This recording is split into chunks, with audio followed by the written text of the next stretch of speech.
Nasib oknum Satpol PP Gorontalo yang viral aniaya pemotor, berakhir damai tetapi ayah korban tetap ingin tempuh jalur hukum. Kasus pemukulan terhadap pengendara motor yang viral oleh oknum anggota Satpol PP di Gorontalo telah mencapai kesepakatan damai. Melansir Tribun Gorontalo, kedua belah pihak saling memaafkan atas insiden tersebut. Namun keluarga Ibrahim alias Joko yang merupakan korban pemukulan tidak terima begitu saja perlakuan oknum Satpol PP tersebut. Ayah Joko bersikeras ingin melaporkan kejadian ini kepada pihak berwenang. Terduga pelaku pemukulan pun disebut telah meminta maaf langsung kepada korban. Akan tetapi, ayah Joko tetap ingin menempuh jalur hukum.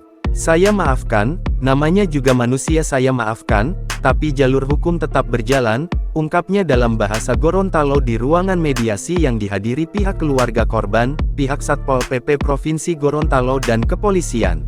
Sementara itu, Kasatpol PP Provinsi Gorontalo menegaskan bahwa pihaknya telah meminta maaf kepada korban, dan oknum yang terlibat telah diberikan teguran serta sanksi. Sementara itu, pada Rabu tanggal 25 Desember tahun 2024 korban yakni Joko menceritakan kronologi kejadian tersebut. Joko mengantar istrinya ke kantor Gubernur Gorontalo pada Senin pagi tanggal 23 Desember tahun 2024. Karena khawatir istrinya terlambat, ia sedikit terburu-buru. Setelah mengantar istrinya, Joko langsung melaju keluar dari gerbang kantor. Saat pulang itu memang ada pemeriksaan, dan ada pohon di situ jadi saya terpaksa ambil jalur lain, dan saat itu ya namanya juga motor kopling, otomatis ekstra gas, cerita Joko. Ia pun telah meminta maaf dan beralasan terburu-buru karena meninggalkan anaknya di rumah bersama mertuanya yang sedang sakit. Namun beberapa petugas piket jaga itu terlanjur naik pitam.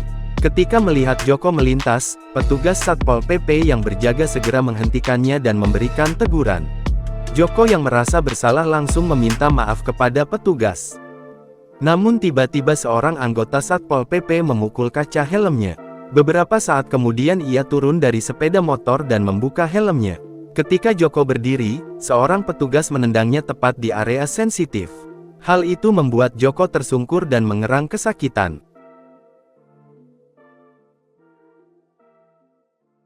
Download Tribun X sekarang, menghadirkan lokal menjadi Indonesia.